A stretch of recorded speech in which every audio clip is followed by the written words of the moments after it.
Welcome to the Maria Liberati Show, where food meets art, travel, and life. So what does food mean to you? Well, today my special guests will be the UDS Service Dog Foundation. And yes, I'm having them on because, it's the end of the summer, the end of August, which is known as the Dog-ust days of summer. And also they're doing some great work in providing service dogs to people, or helping people with disabilities get service dogs. So I have some special guests on today that's going to tell us all about the foundation and some of the special things that they're doing.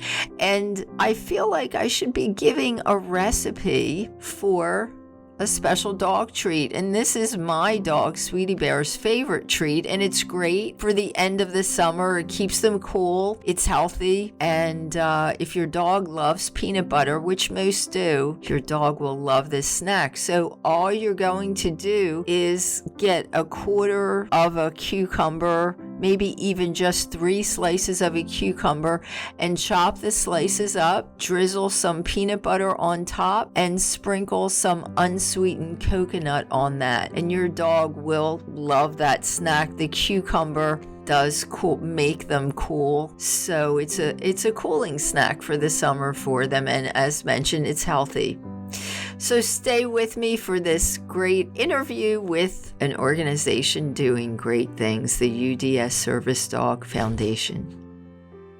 So today I have some special guests with me, and they're here to tell us about a special cause. It's the UDS Service Dogs, and we have Jen and Lori, and Nova also is joining us today, which is so nice. And I don't know who wants to start, but I know you have this really neat 5K event that's to benefit the organization. But you have maybe you can, I guess, introduce the organization to my listeners first. Tell them about it. Sure. Hi, my name is Lori Brees, and I am the manager of the UDS Service Dogs program. We have been part of UDS for about 20 years, and we place dogs with people who have mobility disabilities and children with autism. Puppies start our program when they're 8 weeks old, and they go through a 2-year program. And then they're matched with a client on our waiting list.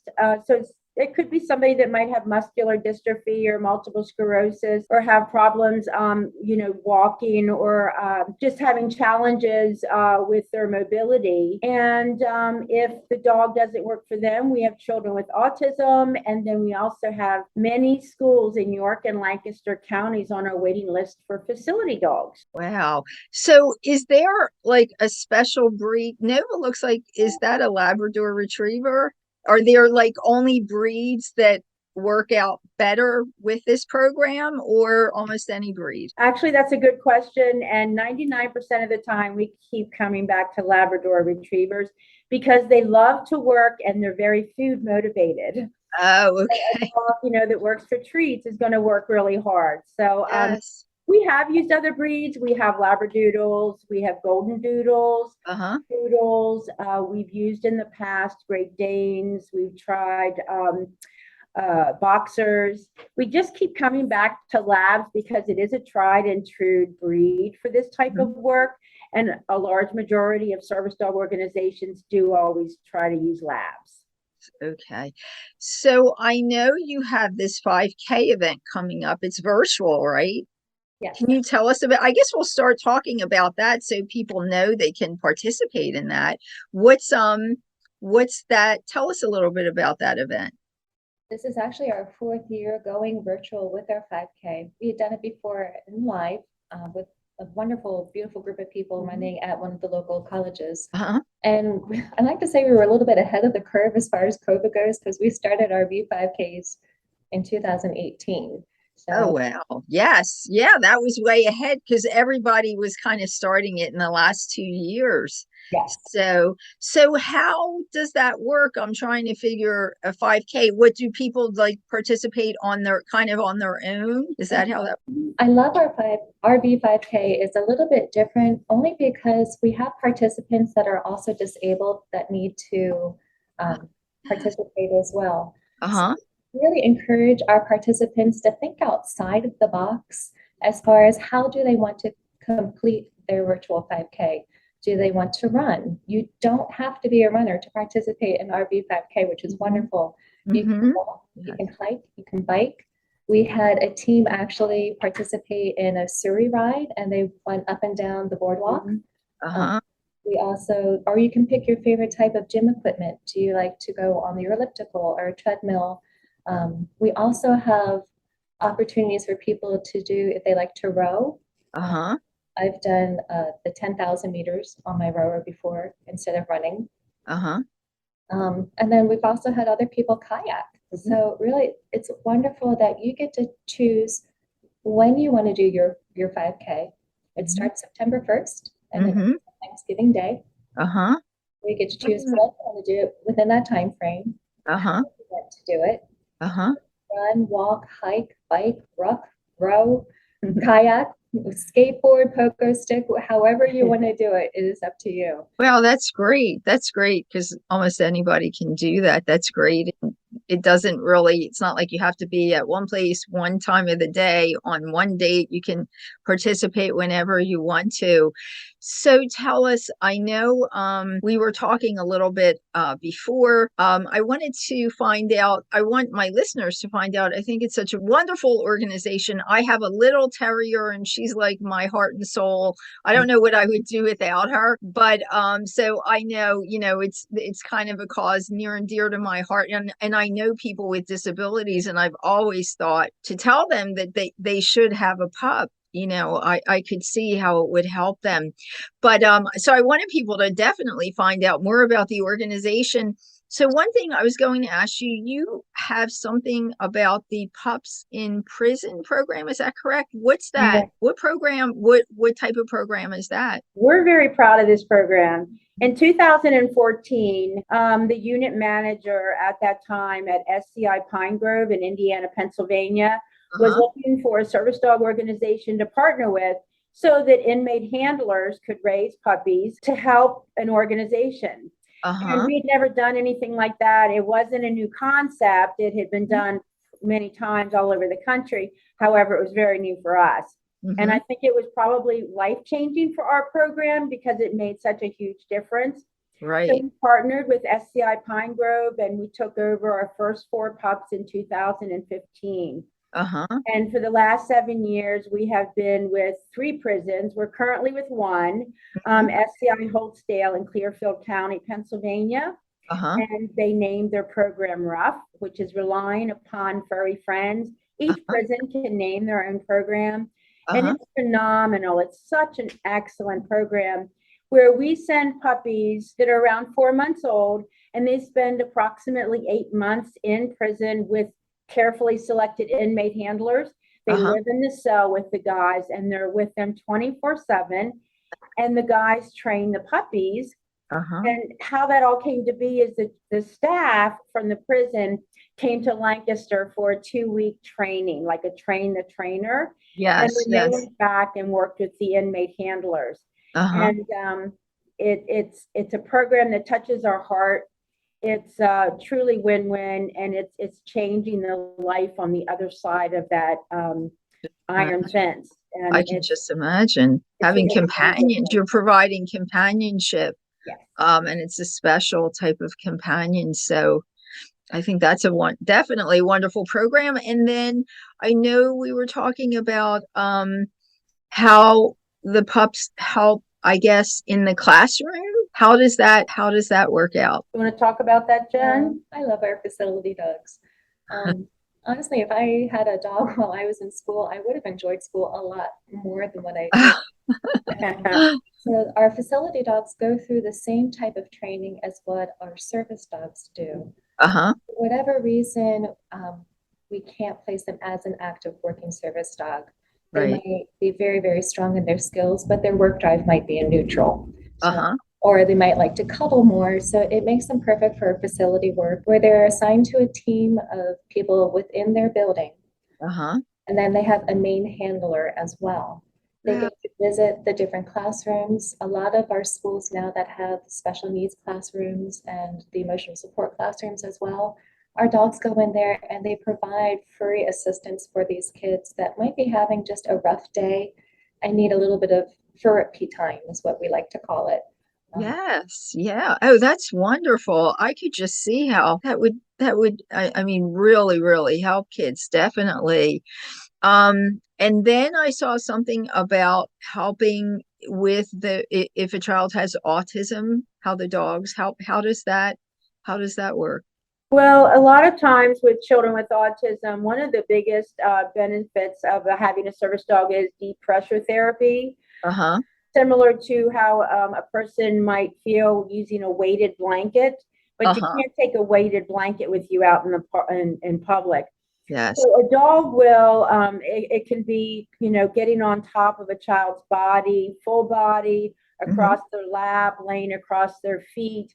It's just applying that pressure, which is a calming mechanism. Also, a dog can help disrupt a behavior. So sometimes on the autism spectrum, a child could be stuck in an act, in a behavior that they can't get out of it, and a dog can help disrupt that. It can be as simple as nudging the child, nudging their hand, just kind of dislodging them out of where that moment is, where that focus is. Right. And that's pretty huge. It's kind of helping. We've had a lot of dogs with children with autism that started with that child when they were 6 or 8, and then 9 or 10 years later, Hmm. that young person was retiring the dog, having the dog become their pet because that dog helped them move through the spectrum and get through some of those challenges. And Hmm. now they're able to function on their own. And I mean, we have a wonderful young man who is driving, he's in sports, he excels in school. Yet those first 10 years were driven by having his service dog by his side, and that helped him to move through that part of his life. And now he's a high functioning adult. Oh, that's wonderful. That's wonderful. So how many dogs do you have like right now that are kind of out there working in the field? Well, I would say that we have about 75 working dogs. We have about 200 that have gone through our program. Uh-huh. And, when you look back at the history of our program, I want to say that we truly started to gain momentum in 2013, 14, when we started to make a commitment to bring in more dogs. Prior to that time, it was kind of a hit or miss. We weren't as familiar with a lot of breeders. We were utilizing rescue dogs. We were just going down different paths. We had kind of found our comfort area where we could be successful. And now we're bringing in between 12 and 16 puppies a year. Wow. And that's a big commitment for our program. And it's one that's going to benefit more people. We have a huge waiting list of clients, and there's a lot of need out there. Oh, there is. And anyone that's had a dog knows, I'm sure they realize how much this can really help, help people. So I'm sure there would be a long waiting list. So how does anyone that wants to do this 5K and find out more about the organization, what's the website? Can you tell us the website or let us know what we need to do?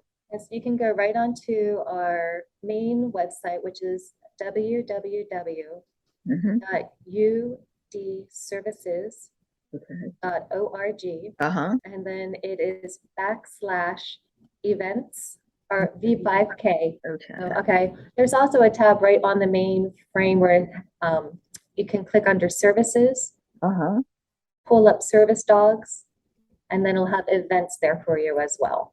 Okay, and if somebody, well, I guess you have a waiting list. So I was just going to say, if somebody does have a need for a service dog for this, they've heard this, um, can they get on the waiting list or is there a contact Absolutely. Oh my website? goodness, yes. Because I encourage people, if you're starting to think about a service dog, do it now and get on the waiting list. There's no obligation. If we would call a client and they're not ready, and that's happened before due Uh-huh. to personal circumstance or whatever their situation is, we'll just move them down on the waiting list, but they already did the hard part. They did the application, they went through the interview, and then they were accepted. So I encourage people, and you can find it similar to where Jen just shared with you, www.udservices.org, services, find service dogs, and our application process is listed right there. Okay, and I'm going to try and have this put up on my website also, so people can find that. Oh, sure. It's a wonderful organization, and I'm so happy to hear that you're out there doing that. I just think that's so important.